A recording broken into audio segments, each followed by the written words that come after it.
Good afternoon friends, welcome to my channel GS समीक्षा।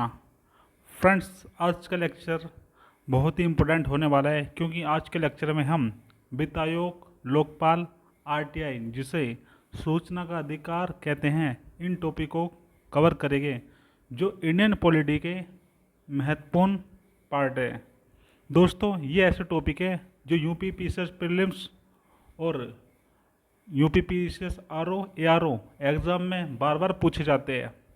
चलिए शुरू करते हैं।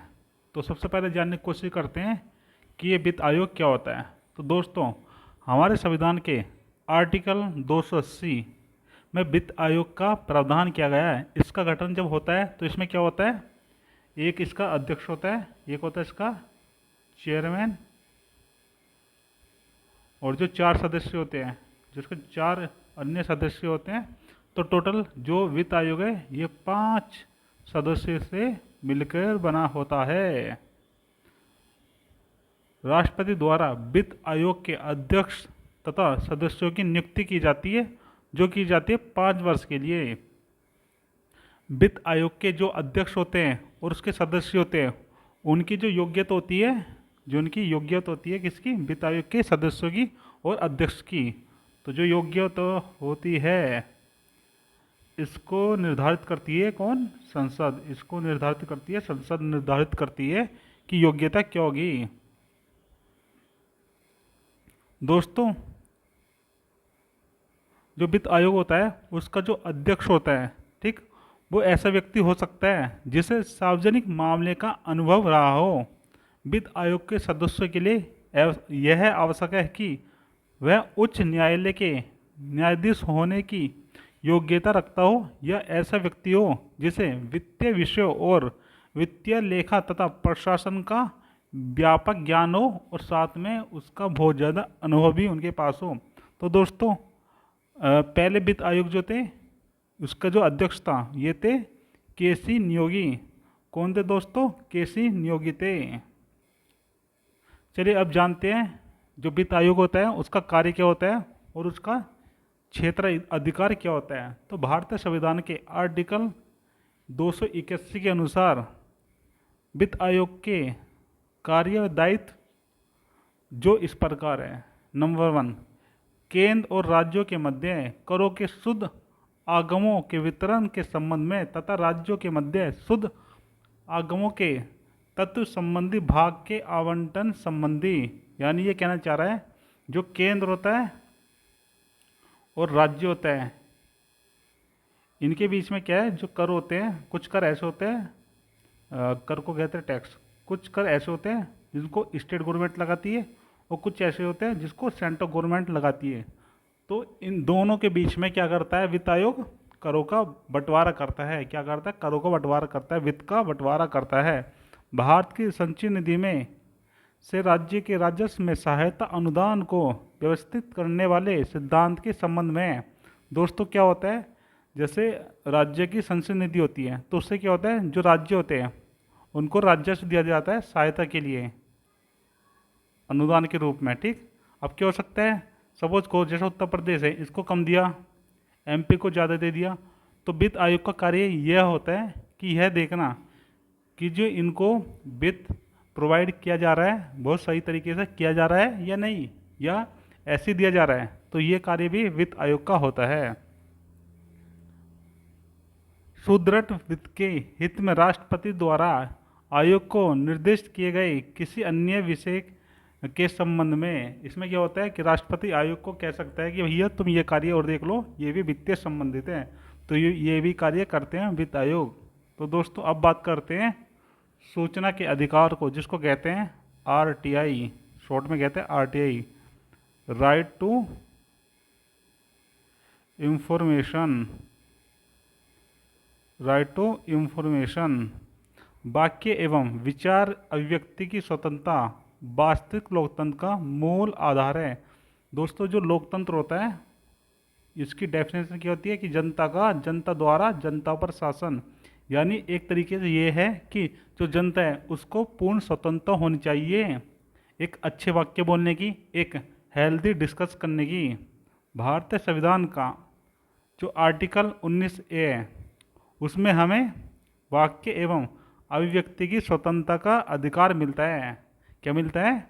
हमें वाक्य एवं अभिव्यक्ति अपनी बातें व्यक्त करने का पूर्ण अधिकार देता है। सरकार ने सूचना का अधिकार कानून को देश में लागू किया तथा उच्चतम न्यायालय के इस कानून को जो है अनुच्छेद 19A के 19A के माफ़ कीजिएगा 19(1) के क्लोज ए के तहत मौलिक अधिकारों की संज्ञा दे दी है, जिससे सरकारी विभागों को सूचना पाने का अधिकार नागरिकों को मिल गया है। क्या होता है? जो सरकारी विभाग होते हैं उनसे आम नागरिक सूचना ले सकता है किसी भी विषय में कि आपने ये कार्य करा है तो हमें दिखाइए कि आपने कहाँ किया है, हमें इसकी सूचना दो।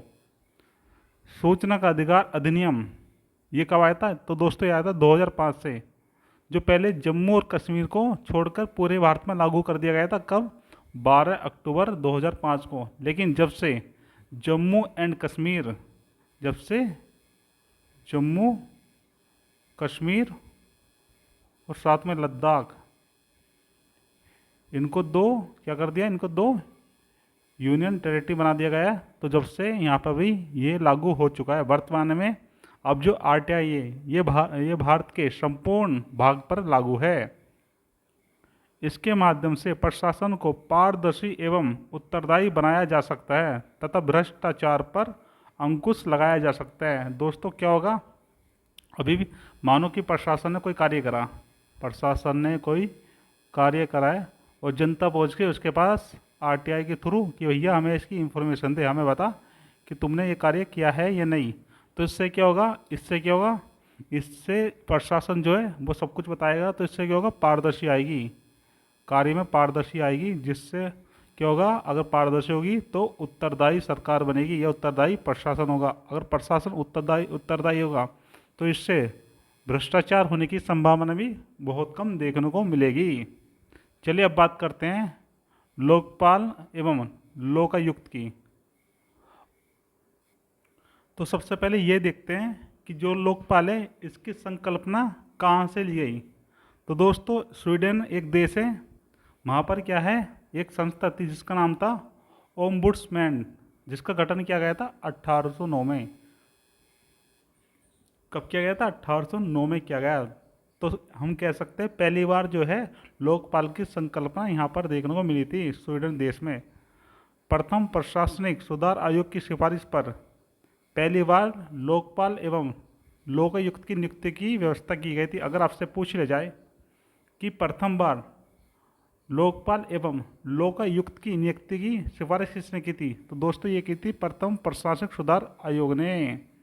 लोकपाल से संबंधित प्रस्ताव भारत में पहली बार जो है ये लाया गया था 1969 में। कब? 1969 में लाया गया था, जब भारत में क्या था, 14 बैंकों का राष्ट्रीयकरण किया गया था, जब लाया गया था।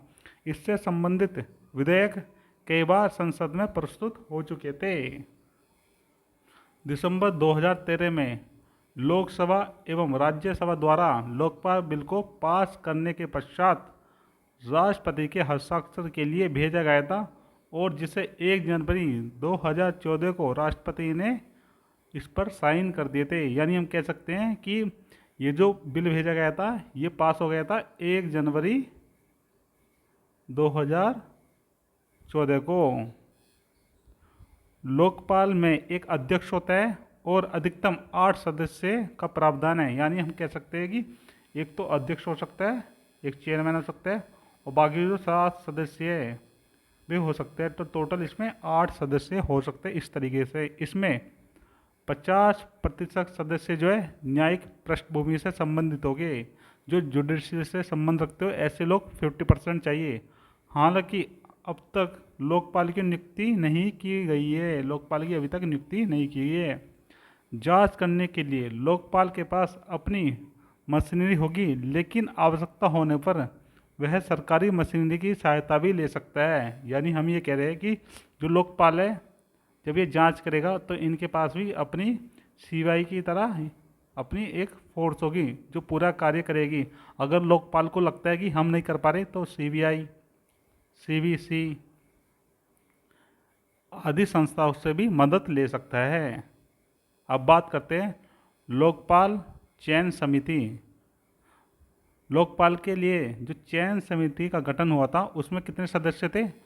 तो उसमें थे टोटल 5 सदस्य। कितने? टोटल 5 सदस्य थे, जिसकी अध्यक्षता जो है, इसके जो चेयरमैन थे, इसके जो चेयरमैन थे, ये थे हमारे देश के प्रधानमंत्री। कौन थे? देश के प्रधानमंत्री थे। इसके अतिरिक्त इसमें क्या था? लोकसभा अध्यक्ष था, नेता था प्रतिपक्ष का, ठीक, और साथ में मुख्य न्यायाधीश अथवा उसके द्वारा नामित उच्चतम न्यायालय के कार्यरत न्यायाधीश सदस्य के रूप में भी थे। तो कौन कौन थे? पहला हो गया आपका पीएम, दूसरा हो गया आपका लोकसभा अध्यक्ष, तीसरा होगा आपका विपक्ष का नेता, और जो चौथा आदमी होगा इसमें ये होगा आपका मुख्य न्यायाधीश। तो इस तरीके से इसमें 5 व्यक्ति शामिल थे। लोकसभा चयन समिति के पहले 4 सदस्यों द्वारा की गई सिफारिश के आधार पर भारत के राष्ट्रपति द्वारा नामित प्रख्यात विधिवेत्ता 5वां सदस्य होगा। तो 5वां सदस्य कौन होगा? जो विधिवेत्ता होगा, जो बहुत ज़्यादा ज्ञान होगी, जिसको विधि के बारे में बहुत ज़्यादा नॉलेज होगी, जो बहुत ज़्यादा जानता होगा। लोकसभा के माफ़ कीजिएगा, लोकपाल के जांच के दायरे में कौन कौन आएगा ये भी देखते हैं। प्रधानमंत्री, केंद्रीय मंत्री, सांसद और केंद्र सरकार के सभी जो ए श्रेणी के, बी श्रेणी के, सी और डी के अधिकारी है व कर्मचारी सभी इसमें आएंगे। यानी हम कह सकते हैं जितने भी हमारे टॉप क्लास के अधिकारी, साथ में जितने भी पद है, वो चाहे प्रधानमंत्री का हो, केंद्रीय मंत्री का, सांसद का, इन सभी का जो भी होगा उन सबको इसमें शामिल किया जाएगा। तो दोस्तों इसी के साथ आज के लेक्चर में हमने क्या क्या पढ़ा? हमने पढ़ा आज के लेक्चर में लोकपाल नंबर 1, नंबर 2 वित्त आयोग, और नंबर 3 हमने पढ़ा है इसमें आज सूचना का अधिकार। सूचना का जो पारित हुआ था ये हुआ था 2005 से, और वित्त आयोग जो है ये हमारे आर्टिकल 280 में है। और जो लोकपाल की संकल्पना है ये कहाँ से ली गई है? स्वीडन से ली गई है। तो दोस्तों इसी के साथ हमने इन टॉपिकों को अच्छे से देख लिया है। अगर आपको हमारी वीडियो अच्छी लगती है तो प्लीज़ चैनल को सब्सक्राइब कीजिए, वीडियो को लाइक कीजिए और हमारी वीडियो देखते रहे। Thank you so much.